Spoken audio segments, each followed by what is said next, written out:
একই বোরিংয়ে দুইটি মোটর, একটা হচ্ছে 3 HP 3 ইঞ্চি ডেলিভারি, একটা হল 2 HP 2 ইঞ্চি ডেলিভারি। দুটাই লিও কোম্পানির মোটর। যেটা 2 HP 2 ইঞ্চি ডেলিভারি, এই মোটর দিয়ে করা হচ্ছে কি পুকুরে এটা এই যে এখানে পানি দেওয়া হচ্ছে এবং এটা রেণু চাষের জন্য ভালো, পানিটাকে অক্সিজেন দিচ্ছে।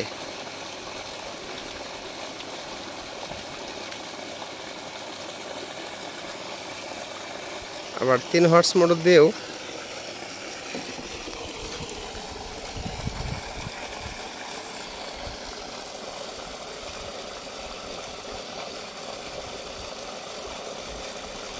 পানি সেচানো হচ্ছে আর কি।